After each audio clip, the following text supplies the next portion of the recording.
showcasing creative and resourceful approaches to psychotherapy with author and therapist Dr. Paul J. Leslie.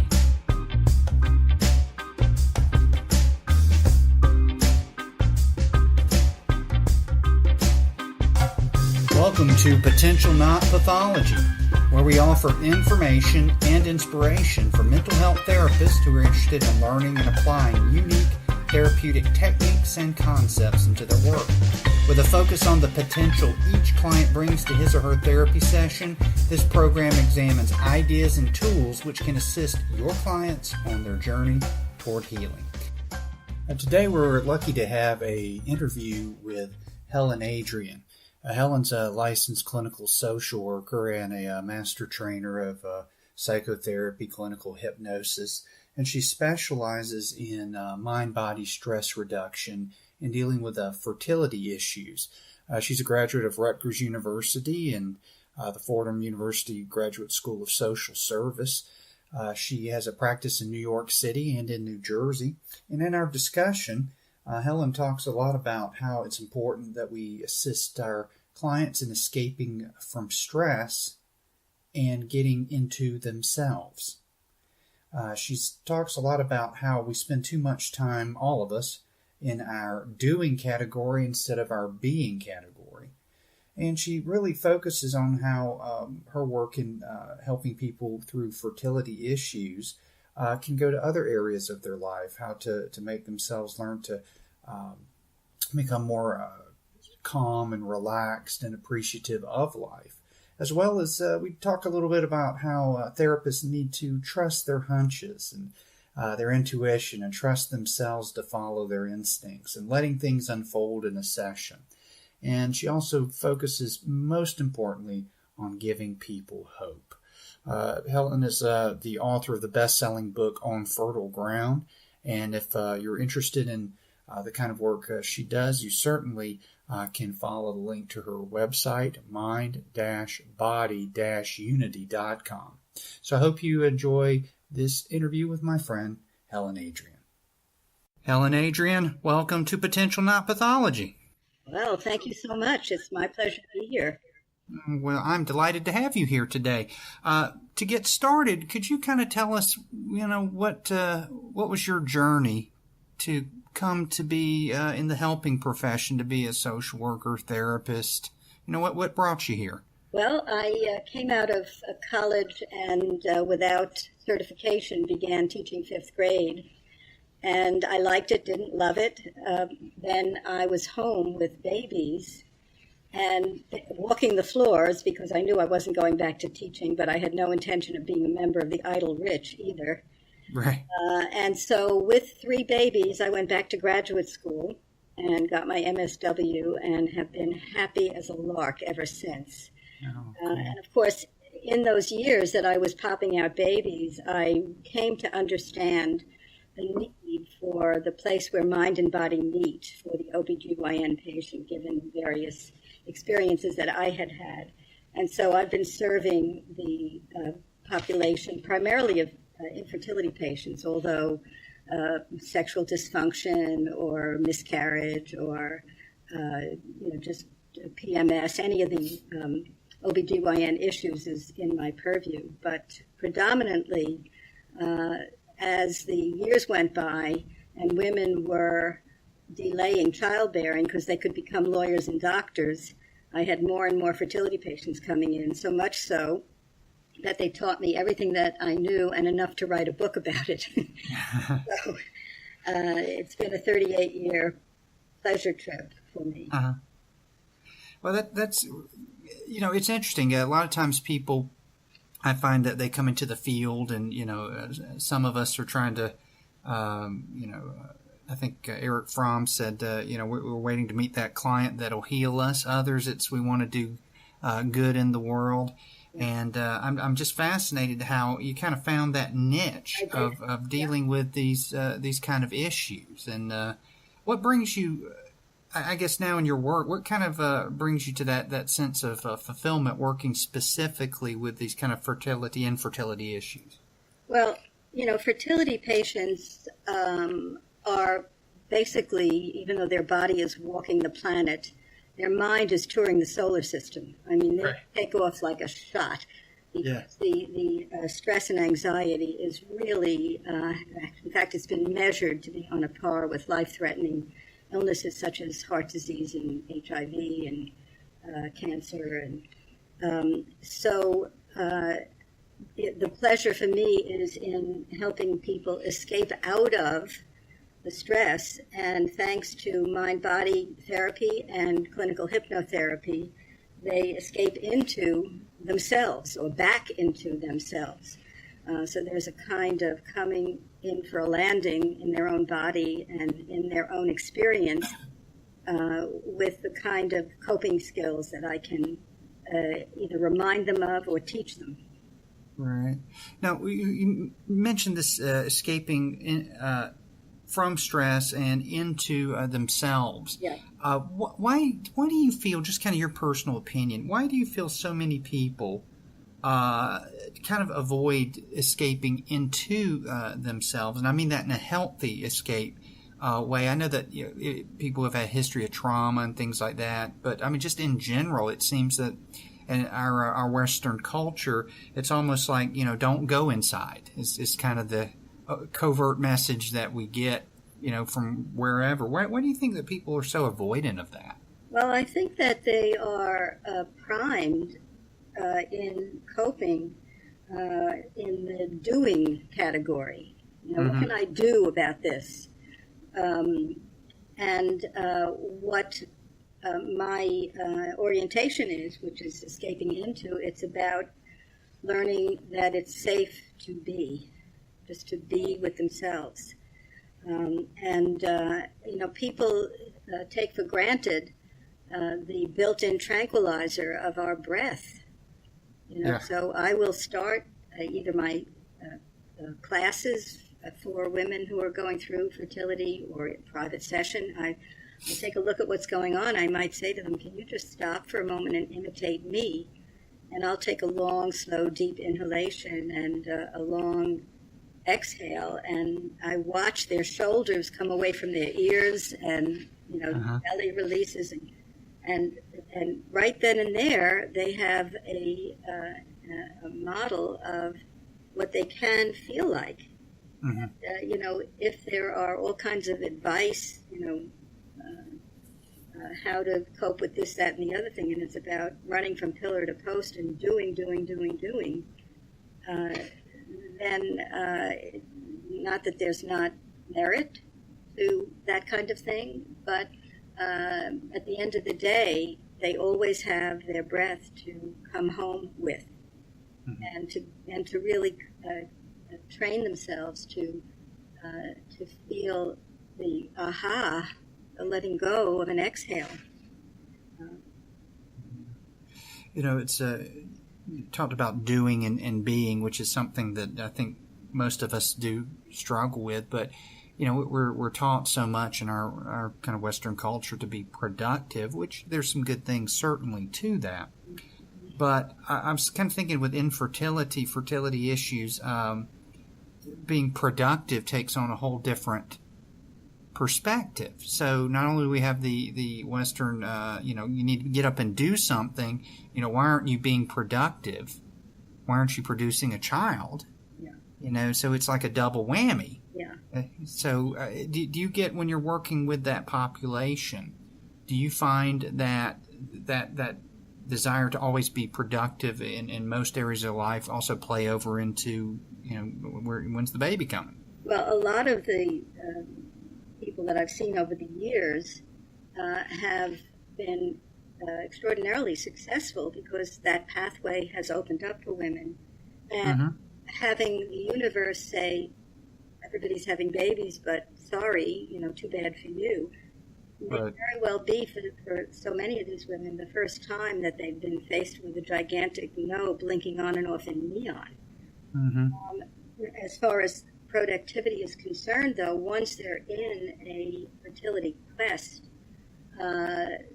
there are a multitude of things that need to be done every single day, either showing up at the clinic for drawing blood or every night injecting themselves with superovulatory drugs so that they can retrieve the ovum and fertilize them in a petri dish, and the whole 9 yards, which makes the value of mind-body awareness, and especially hypnosis, that much more important, because they're doing in overdrive. They're productive in overdrive. And when they come to me, whether it's in group or individual, we're looking for something that balances that. Yeah. Because otherwise, your head would explode from everything that they're faced with. Mm-hmm. Now, you mentioned this term fertility quest. Mm-hmm. I mean, I don't want to get too esoteric here, but for a lot of these folks, it does have that kind of, hero's journey quest aspect to it, doesn't it? Well, if you get reductionist, you can say we're born, we grow up, we reproduce, and we die, kind of thing. Mm-hmm. And as I said before, the universe is saying too bad for you, right? And about something that is, so germane to our existence. Mm-hmm. For probably 90-some-odd% of the population, the other few percent are people who are choosing to remain child-free, and that's fine and dandy. But they say if you're not pregnant within a year, there could be a problem. But people who are flirting with 40 don't have a year to wait. They jump into the fertility clinics right away. And it does feel like a quest. I mean, they're living in their underwear, for one thing. Am I bleeding? Am I not bleeding? That kind of thing. Right. Every 28 days is another death if there's not a pregnancy. And then with age, there is the egg quality story, and a sperm quality story for that matter as well with aging. So because there are so many days in between attempts, and because the attempts, if they're oriented around a medical intervention, the challenge is extraordinary and overwhelming and exhausting. And the emotional roller coaster is predictable, because there's a period where, I could be pregnant, followed by the crash, and then the song and dance for those who are repeated miscarriers, those for whom there is no diagnosis, everything checks out. I mean, those people have every reason to feel like they're going crazy, because why is this not working? I'm fine, he's fine, what's going on? And then, for me, in a very gingerly way, I have the opportunity to get under the hood, so to speak, and find out if there's any emotional blockage. And that's a real thrill when you land on something and suddenly they turn up pregnant. So, but it is a quest, because every 28 days, if they try 10 times, you're looking at a year. Yeah. A year of heartache, like everybody has babies but me, kind of thing. Mm-hmm. Well, coming from a therapist perspective of focusing on resources, client resources, and strengths, how do you utilize those kind of things when working with these issues? Well, I find that aside from the fact that couples feel as if they wish they were smacked in the face with a pail of cold water, that would be an improvement. Mm-hmm. That the initial energy goes into, we will make it through. So there's an inclination right from the beginning to seeking to rely on each other and build on whatever strengths and resources they have. But if this journey goes on indefinitely, I'm sure you have no trouble imagining the exhaustion and the depletion of oomph that is required to go through all of this and to maintain support for one another. I mean, there's so many complications, I'm fertile, he's not, or vice versa. Damn it, if it weren't for him, her, I would already have, that kind of thing. And yet they have to remain focused on their love for one another and the fact that they're in this together. And then the training that I have in mind-body interventions and in clinical hypnotherapy have been an incredible boon to these people, because the mind-body interventions are all coping mechanisms that they may not have had in their repertoire, and they can teach them. And I have had people say to me, point blank, I am pregnant now because of the hypnosis, which I am not in a hurry to take on board as, and run away as if it were a major compliment, because these are people who are with top-notch fertility clinics. And, without that, I mean, if they have blocked tubes, I can hypnotize until the cows come home. Right. Nothing's going to happen. So, but they are so relieved to be able to take what I call a fantastic voyage. I don't know if you remember the film by that name. Yes.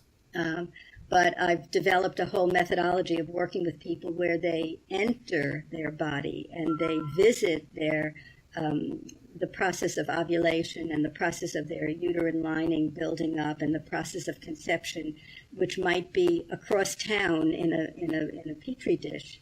That is less relevant than the way that the mind can be in more than one place, and the heart can certainly be in more than one place, and just the relief of knowing that they are participating because their friends are walking into their bedroom and coming out pregnant, and they're on a gurney with their feet in stirrups under fluorescent lights. Yeah. So at least in this way they are participating in inviting fertilization, inviting conception, inviting implantation. And it feels very real to these people. So I am, over the moon that these people who are suffering can get relief from this ordeal that can go on for years in some instances. Mm-hmm. That I can, really support them along the way. Yes, absolutely. I'd like, if you don't mind, could you talk kind of like in a little broader spectrum of the, we hear the term mind-body a lot. And, it's funny because when I first started my private practice where I'm at, I was calling it a mind-body psychotherapy, and people responded well to that. But I also noticed that for a lot of the general public, that they sometimes are not quite sure what that means for you specifically. When you're talking about the mind-body therapy, how are you kind of coming that from your own personal angle? Well, the way I see it, I expressed it before as the body walks the planet and the Earth tours the solar system. Mm-hmm. What I mean by that is the stress and the ordeal of what they're going through creates a mental frenzy that sends people scrambling for some way to feel better. And what they don't realize is that they can be empowered. That's a key word in my world. They can be empowered to bring their mind back home, back right into their body. So, that's the very simple explanation or definition or whatever you want to call it. But some of the mind-body techniques that I employ along the way, depending upon who's asking for what, is the relaxation response, mm-hmm. Which might be breathing exercises, certainly mindfulness, absolutely hypnosis, or I teach self-hypnosis. I talk to people about the triune brain. Yes. And how the brain functions and why mind-body exercises can be so important and so effective because you're using the brain stem in combination with the neocortex, both impacting the limbic system of the brain from the top and from the bottom. And the limbic system of the brain, when you're in a stress situation, is the troublemaker. So by teaching, brain function, I reinforce for them the need when you feel like you're losing it to stop and take a breath and think about which of the mind-body techniques would serve them at that moment. Because when you're in a frenzy, all you're inclined to do is run around in a frenzy. But it's another job to say, okay, I feel awful. What can I do? And to do it. It takes effort to get to a place where you can then feel empowered. Yeah. I also teach them how to transform negative thinking. And, many people come by negative thinking honestly because they grew up with negative thinkers all around them. And then you toss them into a fertility quest and, they feel a twinge in their abdomen and they have every reason to think that they're miscarrying or whatever. So, the negativity runs amok. Right. And then I teach them how to create affirmations from their negative thoughts. We flip everything over.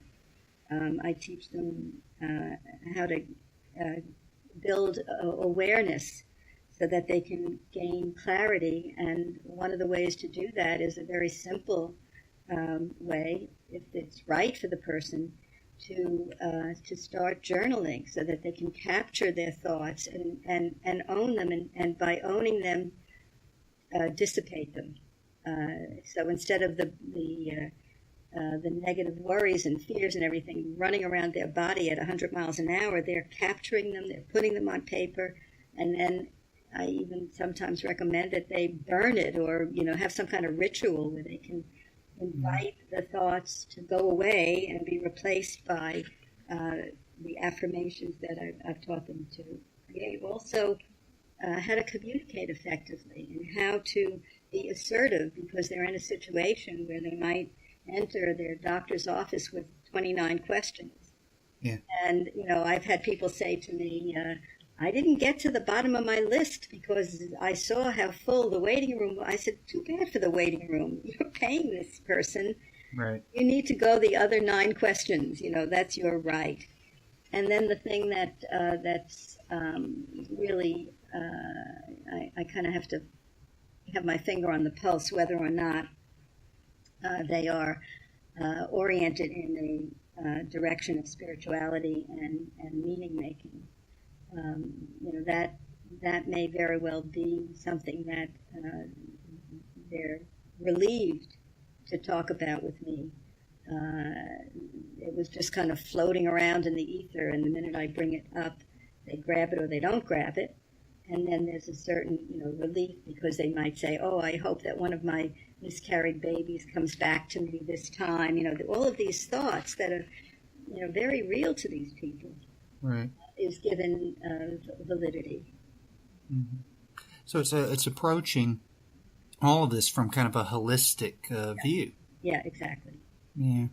Now, do you think that I'm just kind of, again, asking your personal opinion on this, do you think that just therapy in general, if we could approach it more holistically, I know a lot of folks say that we should, but we get hung up on techniques and theories and things like that. Do you think that if we could approach every client in kind of the same holistic manner you're approaching these more specified areas of practice, do you think maybe outcomes could be better? Because I hear a lot of times, she just didn't ask me about this area. And that one area, might have had a resource that could have helped another area.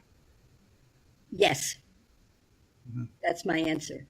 That's perfect answer because you agree with me. That's good. Yeah, I mean, I certainly in practice this long and attending Erickson conferences and whatnot, I've learned that for me, whomever I am sitting in class with and learning from, that I do not ever take their program and swallow it live and reproduce it. It just does not fit for me. I take pieces of it and make it my own. And in fact, when I teach, I say, look, here's what I do. Take it or leave it. Make it yours. Because when you're with a patient or a group, I have been thrilled to death to have connected, basically through my hypnosis training, with those, what Jeff Zeig calls baby thoughts, those intuitive pops that may have nothing to do with what people are talking about in any given moment, but to follow the hunch, to follow the intuition, and to hit pay dirt with it. And so, I mean, cognitive behavioral has its place, and I do cognitive restructuring as a way of helping people transform negative thinking. But that's about as far as I go with the program. The rest of it is, what am I sensing? What am I feeling? Who is this person? What do they need? I think you are so on target, and you mentioned these feelings, these hunches, and following the hunches. And I know you obviously have been in this field for a long time, but if you go back in your mind and you think about when you started, this idea of following a hunch is usually, how do I put this? I'm just going to be blunt.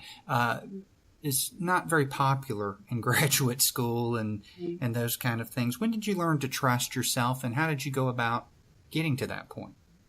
Well, you know, when you come into a field like this, which is so vast, I took, after my MSW degree, I took various trainings and whatnot. But I have to say that it wasn't until I took the hypnosis training that I had that aha moment, that it's like, wait a minute, this is who I've always been. Trying to put a size 8 foot in a size 4 shoe. No, thank you. I don't want to do that anymore. Right.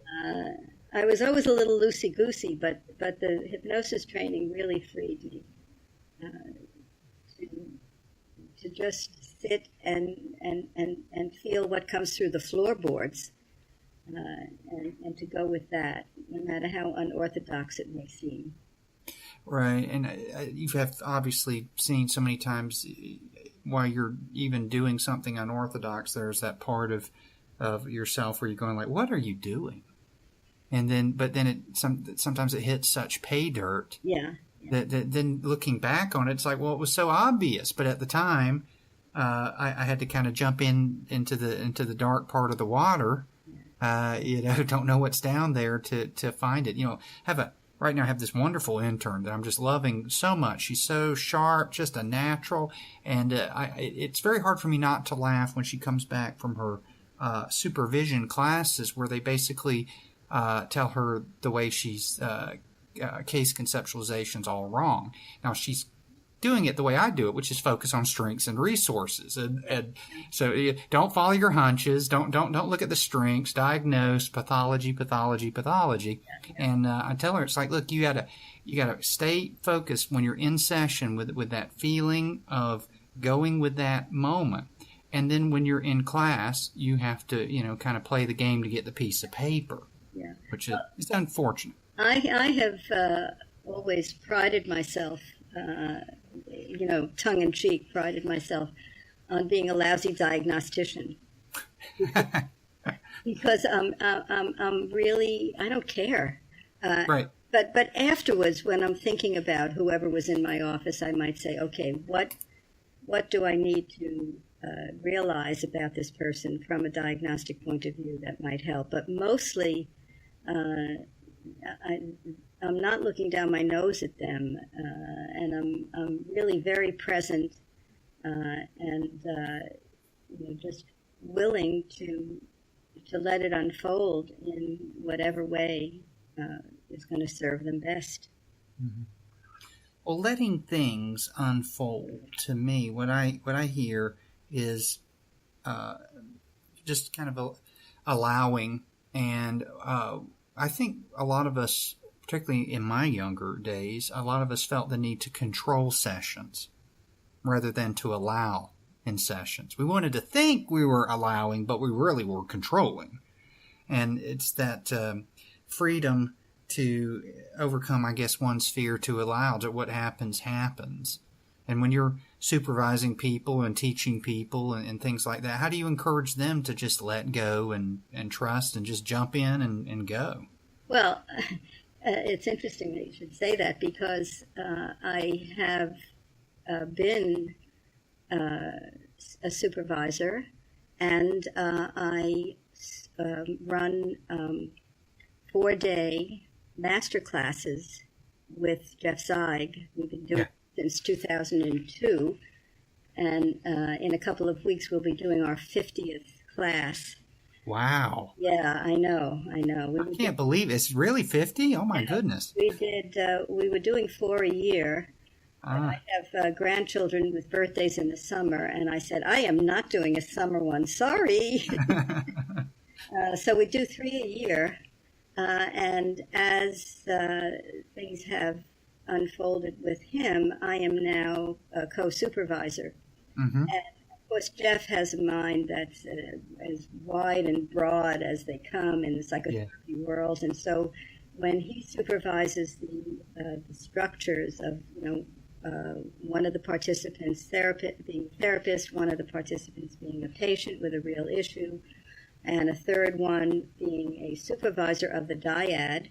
And so the session plays itself out, the supervisor does the evaluation, and then Jeff comes along with his broad array of interventions and observations and suggestions and whatnot.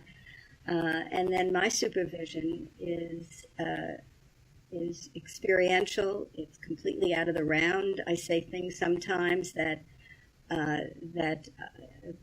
people marvel at, because it doesn't seem to be directly related to what's going on, and yet they'll tell me later on it absolutely was. In fact, the last person who commented said, "I feel caught rather than taught."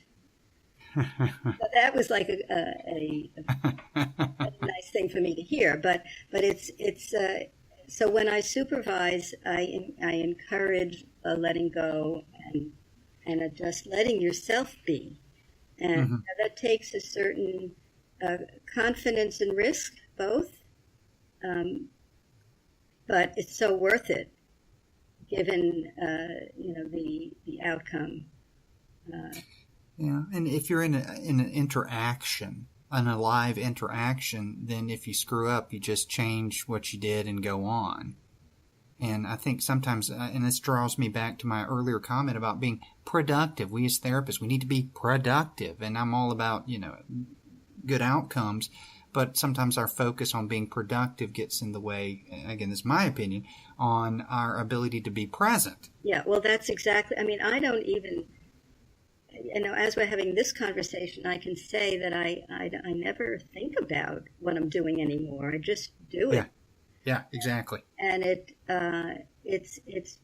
the word that has the most meaning for me is the kind of freedom that it engenders in me after years of doing my best to be a really good student and wanting to succeed, and going to a certain degree by the book. I don't know that I was ever one that was, it says here, first you do this and then you do that. I don't know that I was ever that tight against the rules and regulations, but I certainly was serious about being effective. And the thrill of just being myself and being real and being free has been, shall we say, hard-earned. Yes. Greatly appreciated. Mm-hmm. Mm-hmm. Yeah, I can, as you were saying that, it just, memory floated up for me of a few years back. I was doing some couples counseling, and I had just done everything that I think I had done everything I had ever read, learned in a classroom, anything with this couple. Mm-hmm. And then I just, all of a sudden, I stood up and I told them I was both tired of their effing crap and to just go ahead and check out at the front window, and just left the room with the door open.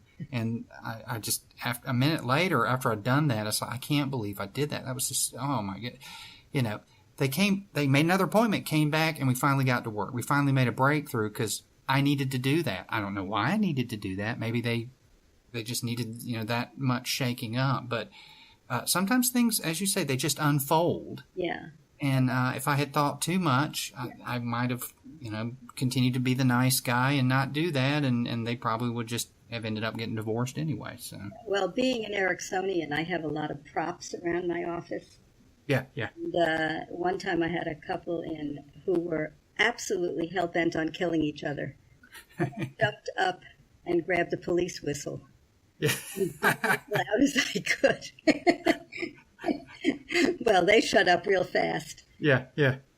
I mean, Oh, that's awesome. Yeah, I did something where I would pretend to choke to death to interrupt their pattern. It got to the point. I mean, my whole Academy Award goes to Paul Leslie. I would fall on the floor. I'm so ridiculous, but pretending to choke just to break it up. And then it got to where if I just pretended like I was going to reach for my throat, they'd stop arguing. Yeah, I got you. I don't know how you write that up in a case conceptualization, though, but, you know, Well, there it is. I mean, I'm sure there are other people who work this way, and it would be nice to have a club of us. I think there is. I think we see each other once a year at the conference. Overall, with the kind of work you're doing, do you? It's kind of dealing with because not just in fertility issues. I mean, there's all these other, like you say, beliefs and other things that get attached to that. How do you keep yourself inspired at the end of a long day of working in this field? I have never brought this work home with me. I love it, and it's a real thrill for me to be myself and to be real and to be providing a model and a service to people. I can't say that I do anything except really enjoy my work, and then I get Christmas cards with children who are now teenagers or older and new babies, and there's a particular sweetness in the nature of the work that I do. But if I were not well trained as a general therapist, I'd be useless to these people. Right. Because there are underlying issues that need to be exposed if they're going to get from point A to point B. Mm-hmm. And yet there is a certain awareness that has to go into what happens in any given session, because these people really need to feel understood, and they need to understand what it is that's going on for them and with them and whatnot. And it occurred to me a bunch of years ago that patients were coming in and they were saying, I went to this therapist, but she just didn't get it. Or I went to this therapist and it was obvious to me that they just read a bunch of stuff about fertility online, and there was a real disconnect. And so I began a training program, a 2-day training program, and that has been a source of great satisfaction for me, to take people who are skilled therapists but don't have the extra pieces that leave the patient feeling understood, and be able to show them how to get relief from the inordinate stress that they're under. Mm-hmm. That's great. That it's as you say that, I was sitting there thinking, it's like that should be being understood, having that felt sense of connection. I mean, that's kind of what we were all taught. Yeah. As the important part of therapy, and thanks to the work of people like Scott Miller, where he's showing, with all the outcomes, it's still probably the most crucial aspect of therapy. Not enough lip service, I think, is paid to it these days. I'm hoping that trend will change. Maybe we can go backwards in a good way.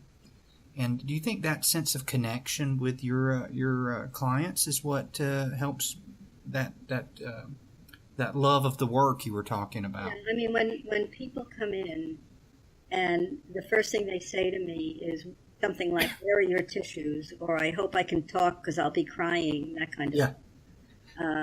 And I can tell, either because they tell me or I observe it or we have a conversation about it, the enormous amount of relief that they feel.